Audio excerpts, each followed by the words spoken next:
Ikiwa wewe ni mfuatiliaji mzuri, utagundua kuwa kuanzia Jumatano ya Majivu mpaka Jumapili ya Pasaka sio siku 40 pekee. Mfano, mwaka huu ukijumlisha utapata siku 46, na pia kila mwaka siku ya kwanza mfungo wa Kwaresma na siku ya Pasaka utofautiana. Sasa leo nitakujuza mambo kadha wa kadha usiyoyafahamu kuhusu Kwaresma. Mfungo wa Kwaresma ni kipindi cha siku 40 ambapo Wakristo ulimwenguni hujizuia kula kuanzia alfajiri mpaka jua linapozama, kwa kuwa Yesu naye alifunga siku 40 jangwani kabla ya kuanza kuhubiri Injili. Makanisa ya Roman Catholic, Waluteri, Waanglikani na baadhi ya madhehebu ya Kiprotestanti ndio hufunga Kwaresma kwa namna mbalimbali, wakiacha kula au starehe mbalimbali, wakimwomba Mungu toba na kusaidia wasiojiweza.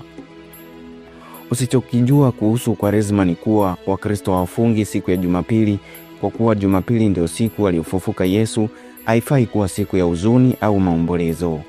Kwa hivyo hizo siku 40 zinahesabiwa kwa kuruka Jumapili zote.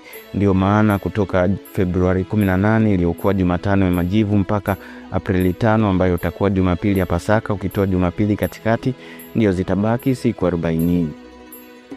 Kwa kawaida Kwaresma huambatana na matukio kadhaa ambayo ndio hukamilisha mfungo huu, kama vile Jumatano ya Majivu.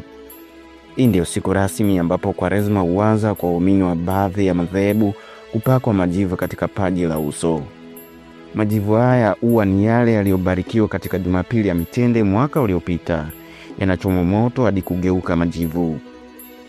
Jumapili ya Mitende, Jumapili ya juma moja kabla ya Pasaka, Wakristo huenda kanisani na matawi ya mitende ambayo hubarikiwa kama ishara kukumbukwa kuingia kwa Yesu Kristo katika mji wa Yerusalemu alipolakiwa na wafuasi walioshika matawi ya mitende. Alhamisi Kuu. Hapa ndipo Juma Kuu takatifu huanza, ambapo Alhamisi hukumbukwa siku ambayo Yesu alishiriki karamu ya mwisho na wanafunzi wake kwa kula mkate na divai. Wakristo huamini hapo ulianza ushirika mtakatifu, Ekaristi takatifu au meza ya Bwana, kulingana na jina mnavyoita katika dhehebu lako. Ijumaa Kuu.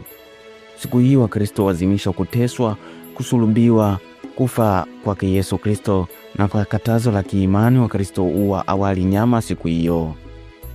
Mkesha wa Pasaka, ambayo ni siku ya maandalio kwa ajili ya kupokea ufufuo wa Yesu Kristo, na Jumapili yenyewe ya Pasaka sasa, ambayo ndio siku ya furaha na shangwe. Wakristo kumbuka kufufuka kwake Yesu Kristo aliyekufa kisha akafufuka siku ya tatu kama ilivyoandikwa. Rangi ya zambarau ushamiri kipindi cha Kwaresma kutokana na kuwa moja, ilikuwa rangi ghali sana, ambapo watawala pekee ndio waliweza kupata mavazi yake. Hivyo Yesu naye anatazamwa kama mfalme wa ulimwengu. Pili, rangi ya zambarau huashiria unyenyekevu, hivyo ushabihiana na Kwaresma. Sasa kwa nini Kwaresma utofautiana kila mwaka na hakuna tarehe rasmi ya Pasaka? Jibu ni kwamba Pasaka lazima iwe Jumapili kwa kuwa Yesu alifufuka Jumapili. 2. Pasaka haitakiwi kuwa sawa na sikukuu ya Pasaka ya Wayahudi ambayo hukumbuka siku alipotoka Misri utumwani. Na 3, Pasaka huadhimishwa baada ya mwezi mpevu, yaani mwezi unaonekana ukiwa mzima.